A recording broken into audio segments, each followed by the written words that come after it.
Price the lord.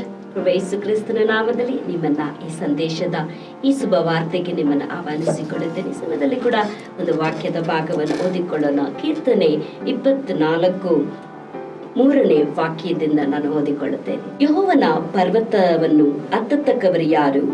ಆತನ ಪವಿತ್ರ ಸ್ಥಾನದಲ್ಲಿ ನಿಲ್ಲುವುದಕ್ಕೆ ಎಂಥವನು ಯೋಗ್ಯವನು? ಯಾವನು ಅಯೋಗ್ಯ ಕಾರ್ಯಗಳಲ್ಲಿ ಮನಸ್ಸಿಡದೆ, ಮೋಸ ಪ್ರಮಾಣ ಮಾಡದೆ, ಶುದ್ಧ ಹಸ್ತವು ನಿರ್ಮಲ ಮನಸ್ಸು ಉಳ್ಳವನಾಗಿರುವನು, ಅವನೇ ಯೆಹೋವನಿಂದ ಶುಭವನ್ನು ಹೊಂದುವನು, ತನ್ನ ರಕ್ಷಕನಾದ ದೇವರಿಂದ ನೀತಿ ಫಲವನ್ನು ಪಡೆಯುವನು. ಇಂಥವರೇ ಆತನ ದರ್ಶನವನ್ನು ಬಯಸುವವರು. ಯಾಕೋಬರ ದೇವರೇ, ನಿನ್ನ ಸನ್ನಿಧಾನವನ್ನು ಸೇರುವವರು ಇಂಥವರೇ ಎಂಬುದಾಗಿ. ಹಲ್ಲೆಲೂಯಾ. ದೇವರ ನಾಮಕ್ಕೆ ಮಹಿಮೆ ಉಂಟಾಗಲಿ. ಪ್ರಿಯ ದೈವ ಜನರೇ, ಇಲ್ಲಿ ಭಕ್ತರು ಈ ರೀತಿಯಾಗಿ ಹೇಳುತ್ತಾರೆ. 24ನೇ ಕೀರ್ತನೆ 3ನೇ ವಾಕ್ಯದಿಂದ 6ನೇ ವಾಕ್ಯದವರೆಗೂ ಒಂದು ಸಂದೇಶವನ್ನ ಇಲ್ಲಿ ನೋಡುತ್ತಿದ್ದೇವೆ. ಅಲ್ಲಿ ವಾಕ್ಯ ಹೇಳ್ತಿದ್ದೆ, ಮೊದಲನೇದಾಗಿ ಯೆಹೋವನ ಪರ್ವತವನ್ನು ಹತ್ತತಕ್ಕವರು ಯಾರು? ಆತನ ಪವಿತ್ರ ಸ್ಥಾನದಲ್ಲಿ ನಿಲ್ಲುವುದಕ್ಕೆ ಎಂಥವನು ಯೋಗ್ಯನು ಎಂಬುದಾಗಿ. ಹಲ್ಲೆಲೂಯಾ. ಈ ಲೋಕದಲ್ಲಿ ಕೂಡ ಪ್ರತಿ ಒಂದು ವಿಷಯಕ್ಕೆ ಕೂಡ ಒಂದು ಯೋಗ್ಯತೆಯನ್ನ ಎಲ್ಲರೂ ಬಯಸುತ್ತಾರೆ.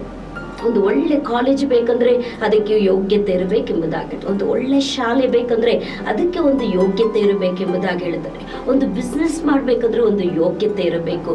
ಡಾಕ್ಟರ್ ಓದ್ಬೇಕಂದ್ರೆ ಅವ್ರಿಗೆ ಆ ಯೋಗ್ಯತೆ ಇರಬೇಕು. ಇಂಜಿನಿಯರ್ ಓದ್ಬೇಕಾ, ಎಲ್ಲದಕ್ಕೂ ಕೂಡ ಈ ಸಮಾಜದಲ್ಲಿ ಪ್ರತಿ ಒಂದು ವಿಷಯಕ್ಕೆ ಕೂಡ ಅವರ ಯೋಗ್ಯತೆಗಳನ್ನ ಎಲ್ಲವೂ ನಿರ್ಧರಿಸುವಂಥದ್ದಾಗಿದೆ. ಆದ್ರಿಂದ ಅನೇಕರು ಕೂಡ ಎಲ್ಲರೂ ಕೂಡ ಪ್ರತಿಯೊಬ್ಬ ಮಾನವನು ಕೂಡ ಅವನಿಗೆ ಯಾವ ಧರ್ಮವಾಗಿರಲಿ, ಯಾವ ಭಾಷೆ ಆಗಿರಲಿ, ಜನಾಂಗವಾಗಿರಲಿ, ಪ್ರತಿಯೊಬ್ಬೊಬ್ಬನ ಒಂದು ಮನಸ್ಸು ಹೃದಯ, ನಾನು ಸತ್ತ ಮೇಲೆ ಆ ಪರಲೋಕ ರಾಜ್ಯ, ಆ ಮೋಕ್ಷಕ್ಕೆ ನಾನು ಸೇರಬೇಕಂತ. ಆದ್ರೆ ಎಲ್ಲಿ ಒಂದು ಕಂಡೀಷನ್ ಇದೆ, ದೇವರ ಪವಿತ್ರ ಸ್ಥಾನಕ್ಕೆ, ಹಂಗಂದ್ರೆ ಆ ಪರಲೋಕಕ್ಕೆ ಹೋಗಬೇಕು, ದೇವರ ಮುಂದೆ ನಿಲ್ಲಬೇಕಂದ್ರೆ ಅವನು ಎಂಥವನಾಗಿರ್ಬೇಕಂತ ಕೆಲವೊಂದು ಲಿಸ್ಟ್ ಕೊಡತ್ತೆ. ಅಲ್ಲಿ ಇವಾಗ ಹೇಳ್ತಿದ್ದೆ, ಮೊದಲನೇದಾಗಿ ಯಾವನು ಅಯೋಗ್ಯ ಕಾರ್ಯಗಳಲ್ಲಿ ಮನಸ್ಸಿಡದೆ, ಮೊದಲನೇದಾಗಿ ಅಯೋಗ್ಯ ಕಾರ್ಯಗಳಲ್ಲಿ ಮನಸ್ಸಿಡದೆ ಮತ್ತೆ ಮೋಸ ಪ್ರಮಾಣ ಮಾಡದೆ. ಅನೇಕರು ಇವತ್ತು ಅಯೋಗ್ಯ ಕಾರ್ಯಗಳಲ್ಲಿ ಮನಸ್ಸಿಡುತ್ತಾರೆ, ಮೋಸ ಪ್ರಮಾಣವನ್ನು ಮಾಡುತ್ತಾರೆ. ಶುದ್ಧ ಹಸ್ತವು ನಿರ್ಮಲ ಮನಸ್ಸು ಉಳ್ಳವನಾಗಿದ್ದಾನು ಎಂಬುದಾಗಿ. ಆದ್ದರಿಂದ ನಮ್ಮ ಹಸ್ತಗಳು ಶುದ್ಧವಾಗಿರಬೇಕು, ನಮ್ಮ ಮನಸ್ಸು ಶುದ್ಧವಾಗಿರಬೇಕು. ಆಗ ತಾನೇ ಆ ಪರಮಾತ್ಮನಾದಂಥ ಯೇಸು ಕ್ರಿಸ್ತನು, ಯಾಕೆಂತ ಹೇಳುವಾಗ ವಾಕ್ಯ ಹೇಳ್ತದೆ, ಪರಿಶುದ್ಧತೆ ಇಲ್ಲದೆ ಯಾರು ದೇವರನ್ನು ಎಂದು ಕಾಣುವುದಕ್ಕೆ ಸಾಧ್ಯವೇ ಇಲ್ಲ.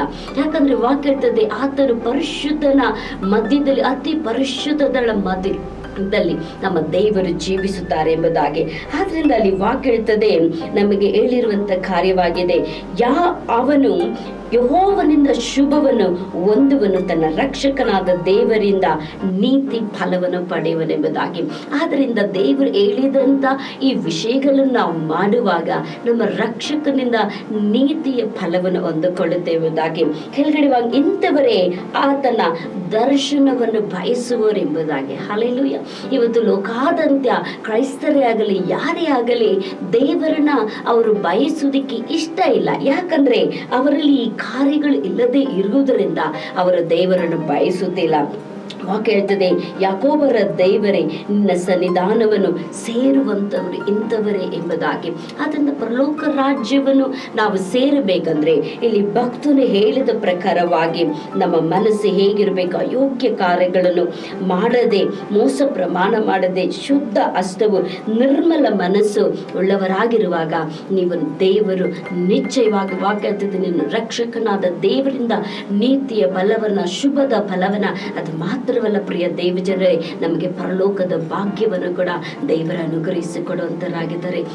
ಅನೇಕರು ಶುದ್ಧರಾಗಿರ್ತಾರೆ, ಅನೇಕರು ಒಳ್ಳೆಯವರಾಗಿರ್ತಾರೆ. ಆದರೆ ಕೆಲವೊಂದು ವಿಷಯಗಳಿಗೆ ಅವರು ಬರುವಾಗ, ನಾನು ನೀತಿಯಿಂದ, ನಾನು ನ್ಯಾಯದಿಂದ, ಧರ್ಮದಿಂದ ಇರುವಾಗ ನನಗೆ ಯಾವ ಪ್ರತಿಫಲವಿಲ್ಲ, ಏನು ಸಿಗೋದಿಲ್ಲ, ನಾನು ಸುಳ್ಳು, ಮೋಸ, ವಂಚನೆಗಳು ಮಾಡುವಾಗಲೇ ನಾನು ದೊಡ್ಡವನಾಗ್ತೇನೆ ಅಂತ ಒಂದು ವೇಳೆ ಆಗಬಹುದು. ಆದರೆ ಪ್ರಿಯ ದೇವ ಜನರೇ, ನಾವು ಪರಲೋಕಕ್ಕೆ ಸೇರೋದಕ್ಕೆ ಸಾಧ್ಯ ಇಲ್ಲ ಅಂತ ವಾಕ್ಯ ಹೇಳುತ್ತದೆ. ಆದ್ದರಿಂದ ಈ ಲೋಕದಲ್ಲಿ ನಾವು ಜೀವಿಸೋದು ಸ್ವಲ್ಪ ವರ್ಷ, ಸ್ವಲ್ಪ ದಿವಸ, ಆದರೆ ಪರಲೋಕದಲ್ಲಿ ನಾವು ನಿತ್ಯವಾಗಿ ಜೀವಿಸಬೇಕಾಗಿರೋದ್ರಿಂದ ಅದಕ್ಕಾಗಿ ನಾವು ಪ್ರಯಾಸ ಪಡೋಣ. ಕರ್ತನ ನಿಮ್ಮನ್ನು ಆಶೀರ್ವದಿಸಲಿ. ನಾನು ನಿಮಗಾಗಿ ವಿಶೇಷವಾಗಿ ಪ್ರಾರ್ಥಿಸಿಕೊಳ್ಳುತ್ತೇನೆ. ನಮ್ಮನ್ನು ಬಹಳವಾಗಿ ಪ್ರೀತಿಸುವಂತ ಪ್ರೊಡಕದ ತಂದೆಯಾದ ದೇವರೇ, ನಿನ್ನ ನಾಮಕ್ಕೆ ಸ್ತೋತ್ರವಾಗಲಿ. ರಾಜ, ನಿನ್ನ ಪರ್ವತವನ್ನು ಅತ್ತವರು ಎಂಥವರಾಗಿರಬೇಕು, ನಿನ್ನ ಸಮ್ಮುಖವನ್ನು ಹೋಗುವಂತರು ನಾವು ಎಂಥವರಾಗಿರಬೇಕೆಂಬುದಾಗಿ ವಾಕ್ಯ ಹೇಳ್ತದೆ. ನಾವು ಅಂಥವರಾಗಿ ಜೀವಿಸಲು, ನಾವು ಅಂಥವರಾಗಿ ಬಾಳಲು ಸ್ವಾಮಿ ನಮಗೆ ಸಹಾಯ ಮಾಡಿ. ಈ ವಾಕ್ಯದ ಭಾಗಗಳನ್ನು ವಾಕ್ಯ ಹೇಳ್ತದೆ, ಕೇಳುವವರು ಮಾತ್ರವಾಗಿರದಂತೆ ಅದರ ಪ್ರಕಾರ ನಡೆಯಿರಿ ಎಂಬುದಾಗಿ ಸ್ವಾಮಿ. ಅದರಿಂದ ದಿನ ಬೆಳಗ್ಗೆ ಆದರೆ ವಾಕ್ಯವನ್ನು ಓದುತ್ತೇವೆ, ವಾಕ್ಯಗಳನ್ನು ಕೇಳುತ್ತೇವೆ ಅಪ್ಪ. ಯೂಟ್ಯೂಬ್ ಆಗಲಿ, ಫೇಸ್ಬುಕ್ ಆಗಲಿ, ಅನೇಕ ಸ್ಥಳಗಳಿಂದ ನಾವು ವಾಕ್ಯವನ್ನು ಕೇಳುತ್ತೇವೆ. ಕೇಳುವವರು ಮಾತ್ರವಾಗಿರದಂತೆ ಅದರ ಪ್ರಕಾರ ನಾವು ನಡೆಯುವುದಕ್ಕೆ ಪವಿತ್ರಾತ್ಮನಾದ ದೇವರೇ ನಮಗೆ ಸಹಾಯ ಮಾಡು. ನನ್ನ ಸನ್ನಿಧಿಯಲ್ಲಿ ಕರ್ತನೆ, ಒಂದು ದಿನ ಕರ್ತನೆ ನಾವು ಸೇರಿ ಸಂತೋಷದಿಂದಿರುವುದಕ್ಕೆ ನಮಗೆ ಸಹಾಯ ಮಾಡಿ. ಆಶೀರ್ವದಿಸಿ ಯೇಸುವಿನ ನಾಮದಲ್ಲಿ ತಂದೆಯಾದ ದೇವರೇ, ಆಮೆನ್. ದೇವರು ನಿಶ್ಚಯವಾಗಿ ನಿಮ್ಮನ್ನು ಆಶೀರ್ವದಿಸಿ ನಾವೆಲ್ಲ ಒಂದು ದಿವಸ ಆ ಪರಲೋಕ ರಾಜ್ಯದಲ್ಲಿ ಸೇರುತ್ತೇವೆ. ನಾವೆಲ್ಲರೂ ಕೂಡ ಮುಖಾಮುಖಿಯಾಗಿ ನೋಡಿಕೊಂಡು ಕರ್ತನ ನಾಮವನ್ನು, ಕರ್ತನನ್ನು ಆರಾಧಿಸುವಂತರಾಗಿದೆ. ದೇವರು ನಿಮ್ಮನ್ನು ಆಶೀರ್ವದಿಸಲಿ. ಆಮೆನ್.